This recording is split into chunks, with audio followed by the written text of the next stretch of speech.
Hello, dear students, how are you all? So, our next poem is How to Tell Wild Animals. Bache, this is a humorous poem, and this is written by Carolyn Wells.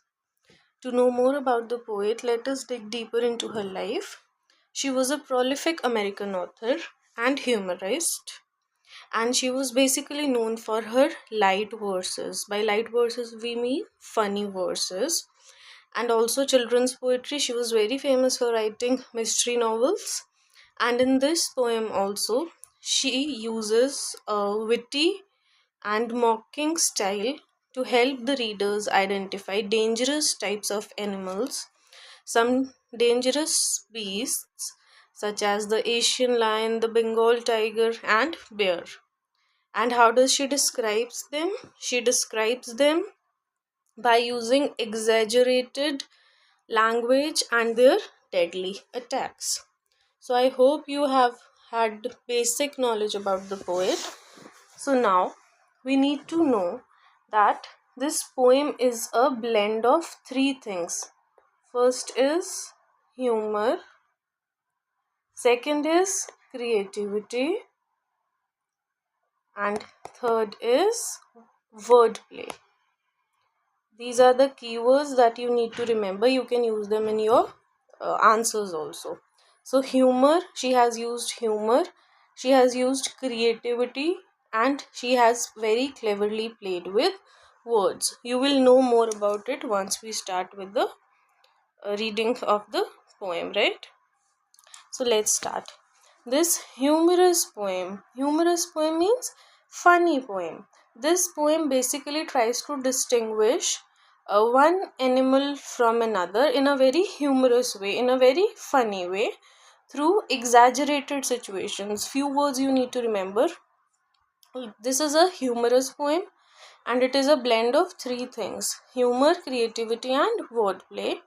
And the poem tries to distinguish one animal from another in a humorous way, and the use is very exaggerated. The words that she has used are exaggerated, right? So this humorous poem suggests some dangerous ways to identify or tell wild animals. Like, how do we know, how do we spot that this particular animal is called this? So she's saying when that particular animal will attack you, this is how you will get to know that the name of the animal was this. Let's begin. If ever you should go by chance, she says कि कभी अगर आप by chance जाओ कहाँ पे, to jungles in the east, कि अगर आप ईस्ट में कभी जाओ, फॉर एग्जाम्पल इंडिया में ईस्ट के जंगल्स में कभी जाओ, and if there should to you advance, should to you and advance का मतलब है move towards you.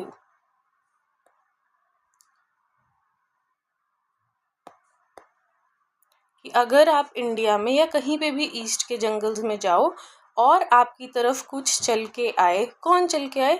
A large tawny beast. Tawny का मीनिंग होता है येलोइश ब्राउन, जिसका कलर हो येलोइश ब्राउन.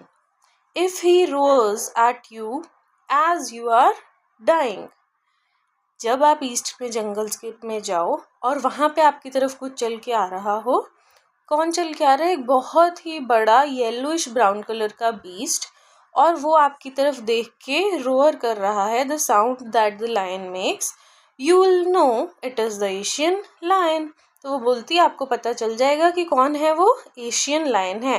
कि जब वो आपको आके आप पे अटैक कर रहा है और आपको ऐसा लग रहा है कि आप मरने वाले हो, तब आप देखना कि अगर वो येलोइश ब्राउन कलर का है तो वो कौन है? एशियन लायन है. This is the image of the Asian lion.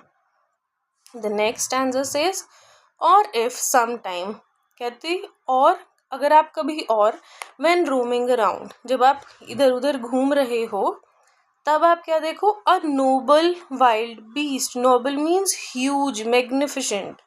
a noble wild beast, एक बहुत ह्यूज जंगली जानवर आके आपको ग्रीट करे. ग्रीट करे मीन्स आप पे अटैक करने लगे, और वो कैसा दिख रहा हो? With black strips. उसमें कौन से कलर की स्ट्राइप्स होंगी? ब्लैक कलर की. on a yellow ground. Ground means background. As you can see in the image, ये येलो बैकग्राउंड है और उसके ऊपर ब्लैक कलर की स्ट्रिप्स है. Just notice if he eats you. बोलती जब वो आपको खा रहा होगा ना, तब आप नोटिस करना कि येलो कलर के बैकग्राउंड पे ब्लैक कलर की स्ट्रिप्स होंगी. दिस सिंपल रूल में help you learn the Bengal tiger to discern. Discern means identify.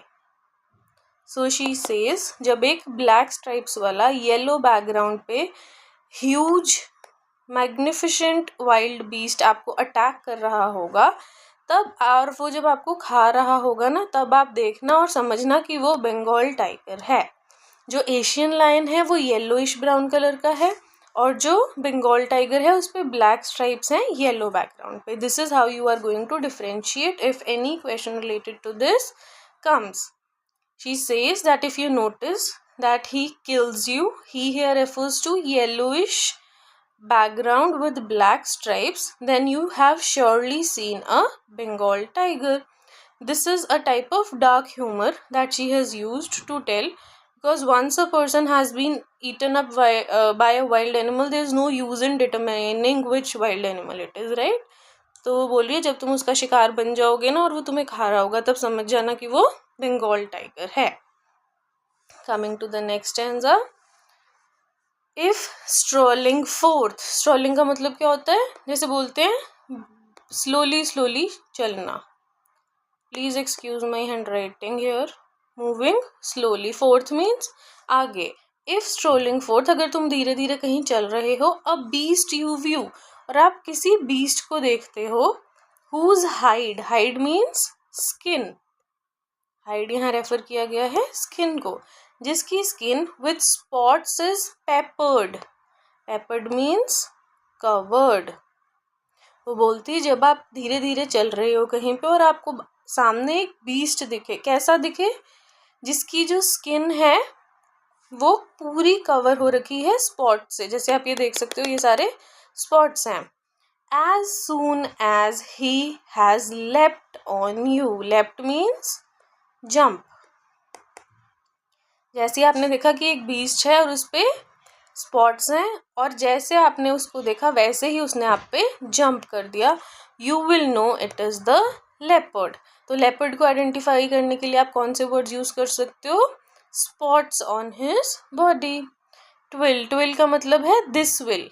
This will do no good to row or with pain. तो वो बोलती कि जब उसने आप पे अटैक कर दिया ना, तो अगर आप चिल्लाओगे भी, even if you will cry with pain, it will not affect the leopard. Leopard को कोई भी फर्क नहीं पड़ेगा, वो बहुत इंजॉय करेगा. He will only leap and leap. Again leap and leap जो है वो लेफ्ट को ही बोला गया, that he will jump and jump again on you to make you his food. बच्चे, this is kind of a fact that tigers do not hunt you until and unless they are hungry, unlike other animals. So ये difference भी आप लिख सकते हो, that he will the leopard will be happy to eat you when you are dying and crying with pain. I hope we are clear till here. Now next, if you are walking around your yard. Yard here refers to a lawn area, right? कि अगर आप ऐसे ही अपने lawn area के आसपास घूम रहे हो, you meet a creature there. Creature here refers to animal. आप वहाँ पे घूम रहे हो और आपको कोई एनिमल मिला. Who hugs you very very hard. Very very hard means बहुत जोर से, बहुत ज़्यादा प्रेशर से. Be sure it is a bear. तो फिर आप श्योर हो जाना कि वो एक बियर है. This is bear. That if you see a creature in your lawn area और वो आके आपको बहुत टाइटली हग कर लेता है, तो वो कौन है? बियर है. If you have any doubts, लेकिन आपको फिर भी समझ नहीं आ रहा कि ये कौन सा एनिमल है, आपको अभी भी कोई डाउट है, I guess he will give you just one more caress. Caress होता है like a gentle touch, gentle and loving touch. So she says कि अगर आपको फिर भी डाउट रहा ना इतना टाइट हग होने के बाद भी कि ये बेयर है या नहीं, तो he will hug you more tightly, that means he is going to press you to death. वो आपको इतनी टाइटली हग करेगा कि आपका सांस घुट जाएगा और आपकी डेथ हो जाएगी.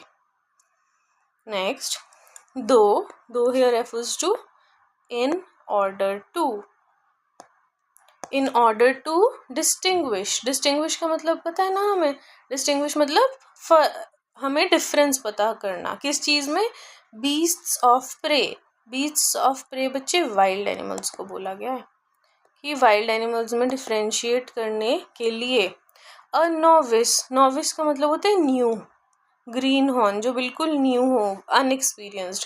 Might non plus means confuse हो जाना, confused. She is saying, in order to distinguish between wild animals, a new person who has no experience of animals might get confused. तो मैं और क्लैरिटी दे देती हूँ इस चीज़ की. अब वो डिफ्रेंशिएट करिए क्रोकोडाइल और हाइना में.